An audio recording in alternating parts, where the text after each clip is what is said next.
जी अस्सलाम वालेकुम रहमतुल्लाहि व बरकातहू। इलेक्शन कमीशन की शहबाज शरीफ को सलामी, गार्ड ऑफ ऑनर।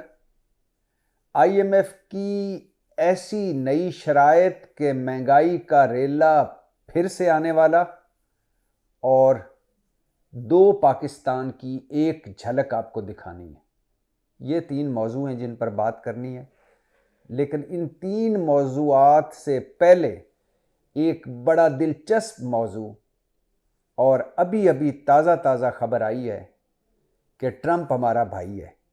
मतलब अमरीकी सुप्रीम कोर्ट ने तारीख साज फैसला सुनाया है, 9 जजेस ने मुतफिका फैसला सुनाया है कि ट्रंप सदारती इलेक्शन लड़ सकेंगे। अमरीकी सुप्रीम कोर्ट ने कहा है कि सदर का इंतखाब करना वोटर्स का हक है, ना कि किसी रियासत का, किसी स्टेट का। और इस एक फैसले के बाद ट्रंप के सदारती इलेक्शन लड़ने में जो सबसे बड़ी रुकावट थी वो दूर हो गई। आपको पता है कि सदर ट्रंप इमरान खान जैसे मिलते जुलते केसों में इस वक्त पेशियां भुगत रहे हैं। एक मरतबा वो 2-4 घंटों के लिए गिरफ्तार भी हुए थे, उनकी एक तस्वीर भी जारी हुई थी। और उसके बाद उन केसों पर की फर्द जुर्म आयद होने के बाद एक दो रियासतों ने उनके इलेक्शन लड़ने पर, एक दो रियासतों की अदालतों ने उनके इलेक्शन लड़ने पर पाबंदी आयद कर दी थी कि अब वो इलेक्शन नहीं लड़ सकते। सदर ट्रंप गए सुप्रीम कोर्ट में, और सुप्रीम कोर्ट ने तारीख साज फैसला सुनाया है कि जो सदर का इंतखाब करना वोटर्स का हक है, ना कि किसी स्टेट का, किसी रियासत का। सदर ट्रंप इलेक्शन लड़ सकते हैं और वोटर को उनके हक से महरूम नहीं किया जा सकता। बड़ा फैसला है, सबसे बड़ी रुकावट दूर हुई है। और आपको ये भी पता होना चाहिए कि ट्रंप का अभी जो ताज़ा एक सर्वे या ताज़ा तहकीकाती रिपोर्ट अमेरिका में जारी हुई है, वहाँ के सर्वे भी ज़रा अच्छे होते हैं, हमारे यहाँ तो सारा कुछ जाली है। तो उसके मुताबिक ट्रंप और बाइडन में इतना फ़र्क है कि अब वो फ़र्क पूरा नहीं हो सकता। मतलब ट्रंप नंबर 1 पर है। और ये मैं पहले क्यों बता रहा हूँ, ट्रंप अगर सदर बन गए, ट्रंप ने अगर सदारती इलेक्शन में हिस्सा लिया और वो सदर बन गए, तो पाकिस्तान तहरीक इंसाफ और ख़ास तौर पर इमरान खान के लिए ये बड़ी अच्छी खबर होगी।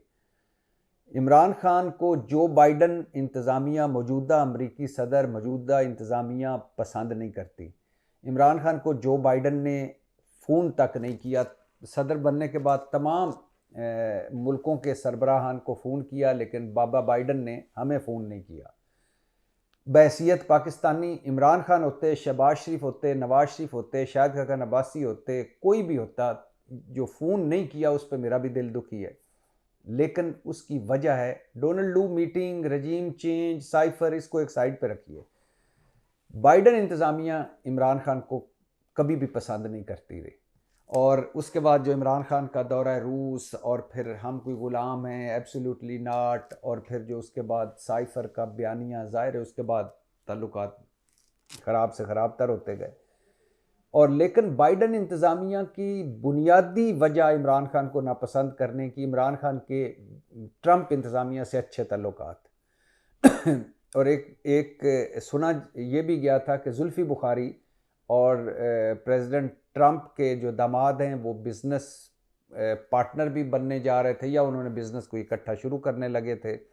और वाइट हाउस में जिस तरह इमरान खान गए, जिस तरह सदर ट्रंप ने उनकी आओ भगत की, जिस तरह उसके बाद भी सदर ट्रंप इमरान खान की तारीफ़ें करते रहते हैं वक्तन फ़वक्तन। तो अगर ट्रंप सदर बन जाते हैं तो इमरान खान और तहरीक इंसाफ के लिए यकीनी ये एक बहुत अच्छी खबर होगी, और रिलीफ भी हो सकता है। ये तो खैर वक्त ही बताएगा। अब आ जाइए जी, इलेक्शन कमीशन ने जो सलामी दी है, गार्ड ऑफ ऑनर दिया है शहबाज शरीफ को 5-1 के फैसले करके। फैसला वो ये है कि पाकिस्तान तहरीक इंसाफ को मखसूस नशिस्तें नहीं मिलनी।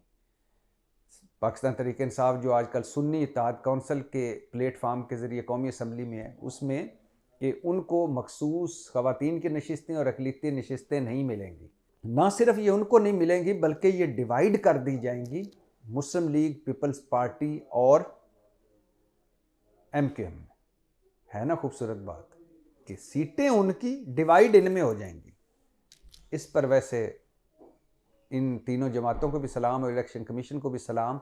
और डॉक्टर यास्मीन राशिद का एक बयान सामने आया है, इस एक फ़िक्रे में सब कुछ है। डॉक्टर यास्मीन राशिद ने इलेक्शन कमीशन, मुस्लिम लीग और पीपल्स पार्टी और MQM को मुखातब करते हुए कहा है कि ख़वातीन की नशिस्तें लेने वालों मर्द बनो। अब आ जाइए जी IMF पर। IMF की नई शराइत आई हैं और ज़रा सुन लीजिए ये शराइत और उसके बाद देख लीजिए कि हमारा क्या हाल होने वाला है। हम पहले ही रिकॉर्ड महंगाई, रिकॉर्ड बेरोज़गारी और रिकॉर्ड गुर्बत में, और ऊपर से PDM2 हुकूमत आने वाली है, और जिसको 3 बड़े चैलेंज, एक बदतरीन मुआशी बुरान, दूसरा बदतरीन सियासी बुरान, तीसरा बदतरीन साख का बुरान। और साख से मेरा मतलब ये है कि एक उसकी वजह PDM1 जो गुजर चुकी, उसके बाद शहबाज स्पीड, शहबाज गवर्नेंस के गुब्बारे से हवा निकल चुकी, वो भी यही लोग थे। अब 5-6 जमातें, पहले 13 जमातें थी।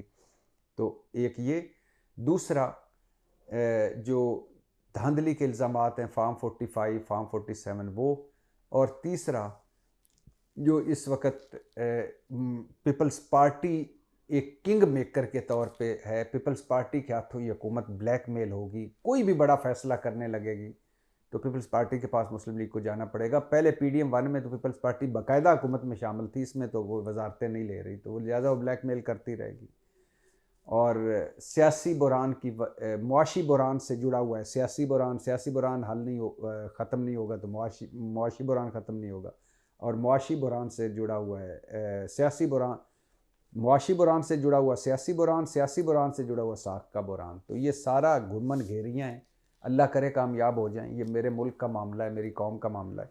तो IMF की शराइत, नई शराइतें जी। IMF ने कहा है हुकूमत को कि अशियाए खुर्दो नोश पर रियायतें ख़त्म करें, खाने पीने की चीज़ों पर रियायतें ख़त्म कर दें, 1300 अरब के नए टैक्स लगाएं। IMF कह रहा है कि आप, जिससे हमने अगली तीसरी किस्त लेनी है, जिसके बेल आउट पैकेज कर लेने जाना है, जिसके बारे में हुकूमत सोच रही है कि IMF से लोन, इजाफी लोन की दरख्वास्त की जाए, मतलब $6.5 अरब से लेकर $8 अरब के दरमियान पैसे लिए जाएं, और जो IMF हमारे डिफ़ॉल्ट होने और पाकिस्तान के दरमियान में जो एक रुकावट है, या जो एक ही हर्डल है, वो IMF है। IMF ने अगर हमें अगली किस्त दे दी तो हम डिफ़ॉल्ट होने से बच जाएंगे। IMF ने अगर किस्त ना दी तो दोस्त मुल्क भी नहीं देंगे और कमर्शियल इदारे भी नहीं देंगे और हम डिफ़ॉल्ट कर जाएंगे।